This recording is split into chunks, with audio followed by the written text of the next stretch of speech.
Eu tenho turmas de seminários que formadas, que estudaram comigo. Eu fui professor assim, deles em várias matérias. Eu brinco que eu sou consultor teológico de muita gente. Muita gente me procura. O que você acha disso e tal? Então, assim, eu sempre fui... Só que, de um tempo pra cá, Deus, ele parece estar me exigindo não mais conhecer, mas me relacionar com as Escrituras. Sabe? E aí, eu tenho de verdade, a palavra é essa, porque eu usei até com a turma minha. Eu falei assim, gente, é constrangedor. Eu tô dando agora aula sobre o Evangelho de João. Eu falei, é constrangedor, como depois de tanto tempo, quantas vezes. Eu lembro que um dos primeiros discipulados que eu fiz com alguns amigos que até hoje estão na fé foi sobre o Evangelho de João. Quer dizer, isso foi em 2000, né? Há 24 anos atrás eu já estudava o Evangelho de João. E ali... e hoje eu pego o Evangelho de João e ele fala uma coisa totalmente diferente. Aí você entende a organicidade da palavra de Deus. Você fala assim, nossa, eu achando que sabia. Então, aí o próprio João, ele faz questão de revelar isso na conversa com Nicodemos. Não é isso que ele faz? Sim. Necessário você nascer de novo. Aí o que Nicodemos entende disso? O normal. Como que eu vou nascer de novo? Como que eu vou entrar no ventre da minha mãe sendo eu já velho? Nicodemos, com o conhecimento desse mundo aqui. E a sacada de nascer de novo é o quanto a gente aprende quando a gente é criança. Quando a gente se faz criança. Criança não tem o próprio saber. Não é? Ele vai adquirir. Então a gente vem... Esse nascer de novo não é o batismo. Não é, não, eu me batizei há 20 anos atrás. Ele é contínuo. E se eu me vi muito adulto aqui, eu tenho que nascer de novo. Porque o muito adulto é que às vezes, né, a gente tem a música que até fala que eu quero ser como criança, né? Sim. E é muito falado isso. A gente tem que nascer de novo todo dia. E aí, como adulto, a gente comete muitos erros. E como criança, a gente volta para corrigir esses erros aprendendo de novo. Né? Como aquelas regrinhas do português, né? O pessoal fala, você é professor, tem que saber isso, tem que saber aquilo. Eu sei, mas regra, eu tenho muita dificuldade com regra. Então, todas as vezes que eu tenho que entender uma regra, eu tenho que voltar lá para aprender de novo. Para entender por que tem que ser, por que esse porquê aqui é desse jeito? Ele é separado, ele é com hífen ou ele tem um acento? Aí tem a regrinha. Aí vai na regra que você aprende. Aí é só uma regra, mas essa regra que justifica, exato, que justifica aquilo do porquê é assim. Então, acho que essa ideia o João, ele constrange a gente com esse sentido. Ele ele mostra pra gente como que o religioso entende Jesus, mas ele também, um capítulo depois, ele mostra como que uma pecadora entende Jesus.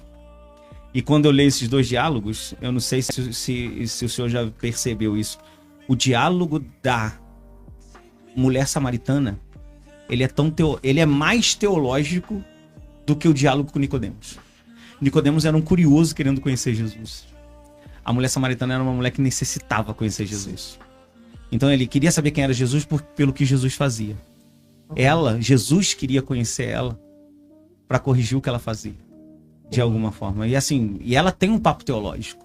Sim, texto todo teológico. Ela tem história, né? Ela conhece a história ali do poço de Jacó e ela passa isso para Jesus e daqui a pouco ela chega e fala, eu quero saber onde que é o lugar da adoração. Que meus pais dizem que é aqui, os nossos pais, os judeus diz que é no templo, onde que é o lugar da... Olha, que papo é esse? É muito à frente do que, por exemplo, de Nicodemos.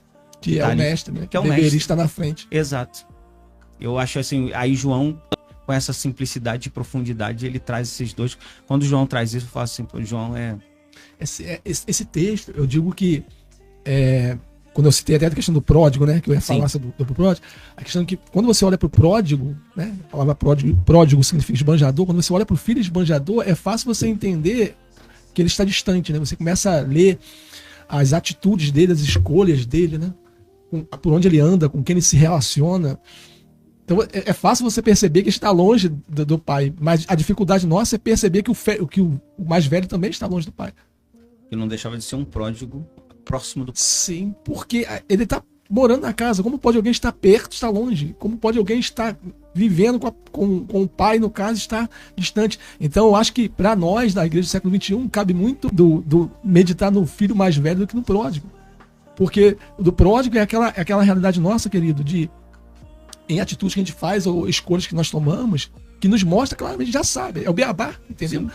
Agora, entender com o mais velho como eu faço para permanecer perto, porque eu preciso permanecer na presença dentro de casa. Ninguém permanece próximo fora de casa. Mas é possível você estar dentro de casa, na presença do Pai, e estar longe da comunhão. Sim. Então isso é muito forte. E a questão da samaritana é por conta dessa.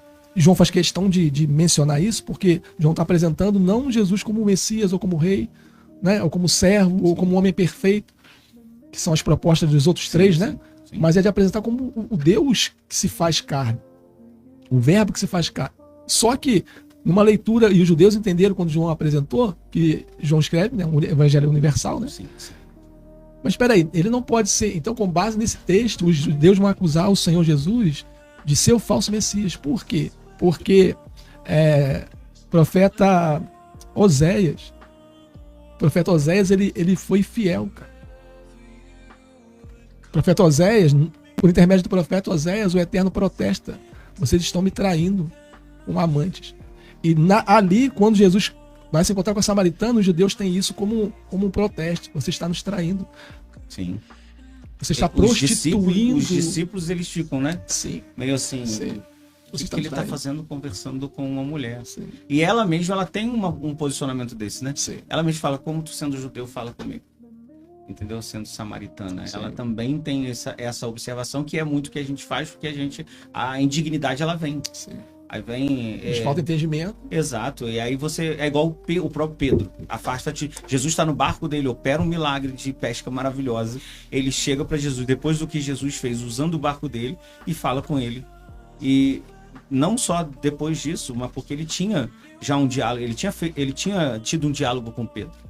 Tu és Simão, filho de Jonas, e tu te chamarás Cefas. Pega o barco de Pedro, realiza a pesca maravilhosa. Depois que Pedro vê isso, prega, né, do barco de Pedro, realiza a pesca maravilhosa. Depois que Pedro vê tudo isso, ele fala: aparta-te de mim, que eu não sou digno. Não. E não só isso, a parte do que ele lava o pé de Pedro, né? Que ele fala: não, eu não sou digno que tu lave meus pés. Então, assim, a gente... Eu tenho, para mim, até em cima do que o senhor falou, a gente tem uma linha de pensamento seguinte. Eu pergunto aos meus alunos de forma bem provocativa. Eu falo assim: qual o sentimento? E eu não quero transformar isso numa pergunta aqui não, mas eu pergunto para eles: qual o sentimento que vem ao coração de vocês que testifica que algo que vocês estão recebendo é de Deus? Boa. E aí fica todo mundo assim, aí eu abro para as respostas. E eles sempre veem um sentimento de paz, tranquilidade, um sentimento de segurança, um sentimento de gratidão, sentimento de alegria. E aí eu mexo com eles, eu falo assim: de verdade, o sentimento que tem que nos vir para que algo que nós estejamos recebendo, ele seja da parte de Deus e testificado, tem que ser o sentimento de imerecimento. De imerecimento. Porque se você sente assim: eu não mereço isso, a probabilidade de ser de Deus é muito grande. Porque Deus, ele tem essas coisas, né? Ele nos dá aquilo que nós não merecemos. A gente é que hoje criou a questão do mérito. Nós não, mas eu orei a Deus para que Deus me desse. Eu fiz campanha para receber. Eu subi um monte, eu jejuei. E é como se nós tivéssemos essa capacidade mesmo. Ou seja, eu mexi mesmo com os meus pauzinhos diante de Deus e resolvi. Então, na minha cabeça, o sentimento que vem é: eu não mereço. Eu não mereço. Aí eu boto um pé atrás e fico assim: isso não pode ser. Porque aí eu vou começando a entender: não, mas tudo que vem de Deus, geralmente, eu não... aparta-te de mim, porque eu não sou digno. Certo? Eu não sou digno, não lavo meu pé, porque eu não sou digno que lava meu pé. É isso, é sobre isso. Eu não sou digno da cruz do Calvário e mesmo assim, ele morreu na cruz do Calvário pela minha vida. Eu não sou digno que ele se fizesse quem ele se fez para viver entre nós e ter a morte que teve. Mas é por isso. Não se trata do que eu mereço. Eu não mereço realmente. Hoje os crentes merecem demais. Hoje a gente tem uma turma que merece demais. Você merece, você tem que correr atrás e você... É bem complicado, assim, eu sei que casos e casos, situações, a gente não quer trazer também aqui uma ideia de que você também não precisa fazer nada, mas o fazer mas é a intenção, né, pastor? A motivação do coração quando você faz algo, né? O Davi, ele me impacta com isso, pastor, porque é o cara que ele colocou no coração uma intenção e Deus ficou constrangido, se é que eu posso usar essa palavra, Deus ele ficou constrangido com isso. Davi não construiu o templo, mas Deus honrou o nome de Davi, o trono de Davi, a linhagem de Davi.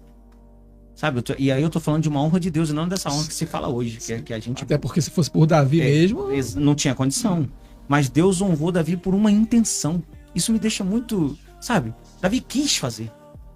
E eu acho uma coisa muito incrível. Ele fez. Não. Agora, uma coisa que eu achei muito legal é que com certeza Deus viu Davi construindo aquele templo. Se eu deixar, ele faz. Entendeu? Porque ele também deixou todas as condições para Salomão fazer. Tem um código aqui. Por que o Senhor não permitiu Davi, né, fazer? Quando a proposta, a gente voa ali e volta aqui, sem querer voltar no que nós já falamos aqui, já liberamos, mas nunca foi da vontade do Senhor, biblicamente falando, né? Porque o que está escondido na mente dele, a gente não consegue sondar. Ter um mediador, com exceção do seu próprio filho, né? E a intenção do Senhor sempre foi ter comunhão com todos de uma forma igual. Tanto é que Paulo em Romanos ele vai dizer que a cruz do Senhor nivela todo mundo, né? Não é mais distinção de etnia, de poder aquisitivo. E quando o Senhor ele convoca, ele desce no Monte Sinai.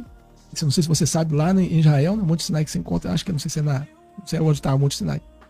Se é na Turquia, né? Geograficamente falando. Tem uma discussão, né? De que ele não está onde a gente... Onde hoje o Sinai é todo deserto, né? Mas um dos montes, você vê, ele está queimado, né? E dizem que foi ali que o Eterno desceu. E o Eterno convoca Moisés, fala com Moisés, mas manda Moisés trazer o povo, né? Ou seja, levar o povo até ele. O povo não foi. O povo se consagrou, santificou num dia. No dia seguinte o povo temeu, porque dizia que para se encontrar com ele é necessário morrer. E de fato né? Então Moisés sobe, e isso é tremendo demais. Quando Moisés sobe, o povo diz assim, não, fala ti. Não, fala você com ele. Fala com ele. O que ele te falar, você traz pra gente. O que ele fizer em você, você compartilha conosco. Olha, isso é muito forte. Moisés sobe do Sinai, depois de algum tempo, Moisés desce. Moisés desce com a glória que estava no monte. E aí o povo rejeita aquela glória. Descodificando, o povo manda Moisés lançar um véu sobre a face, sobre o rosto, né? Diz assim, não, para você se comunicar conosco tem que ter véu. Se você quiser continuar tendo... conseguir olhar, né? Olhar. Mas o que o povo estava falando quando obrigou a Moisés a colocar um véu? Se você quiser continuar tendo comunhão conosco, tem que pôr um véu. Porque essa glória aí nós rejeitamos. Nós falamos que nós não queríamos ter nada com essa glória. Por que ela veio pro nosso meio? Ouve tu lá e fala conosco aqui. Isso aí. Não traz nós não queremos. Tu recebeu lá. Nós só queremos os benefícios. Exato. A glória fica lá. A glória veio e desceu, o povo rejeitou. Moisés põe um véu. O que o Eterno faz? Manda Moisés construir um tabernáculo. O Eterno... Isso é muito forte. Se eu conseguir transmitir o que eu estou querendo dizer, é muito forte. Porque somos nós que precisamos da fonte. A palavra pai é Abba, fonte. Nós que precisamos da fonte. Sem a fonte nós morremos. A fonte, ela permanece sendo fonte sem aquilo que está dentro dela. Somos nós, né? Nós precisamos da fonte. O Senhor fala assim, Moisés, você vai construir um tabernáculo para mim. Nesse tabernáculo eu vou me relacionar com o meu povo. Só que, Moisés, aonde eu vou ficar vai haver um véu. Então, sem querer aqui falar uma heresia, mas o Eterno estava limitado, rapaz, dentro de um quadrado de 7x7. Não porque ele queria, né? Mas ele, olha só, a rejeição, o povo rejeitou ele uma vez, ele tentou reconciliação. Desceu do monte, veio Moisés, o povo rejeitou novamente, ele tentou uma reconciliação, colocou o tabernáculo. Não, nós não queremos. Levante para você aí um sumo sacerdote, e ele de novo que fala contigo, e a gente traz o benefício para a gente, é o Kippur. Ele entra um dia lá, se ele entrar em pecado, ele que morre, a gente continua de boa. A gente peca, não tem nada a ver. Então os benefícios do perdão vêm até nós, e a gente não quer comunhão. Correndo rápido, quando chega em João diz assim, e o verbo se fez carne. A expressão ali, vocês sabem, tabernaculou entre nós. E vimos a sua glória, glória como a do unigênito Filho. Ele está remetendo o povo ao mesmo texto ali. Peraí. O verbo se fez carne e habitou no meio de nós, a mesma expressão, tabernáculo. Vimos a sua glória, a glória que Moisés viu, a glória que meus pais rejeitaram, nós vimos.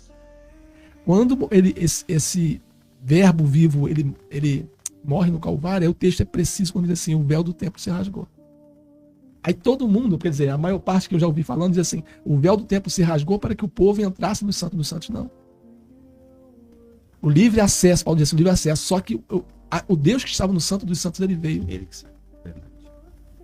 Porque é isso que você está falando assim, ele quer manter, ele quer aproximação, ele quer comunhão, relacionamento. É o que o senhor falou, só que nós somos uma geração que, depois de ter sido aliançado e ter sido reconciliado, a gente continua como pródigo. Né? A mentalidade do pródigo, mas a mentalidade do pródigo, mas a atitude do mais velho.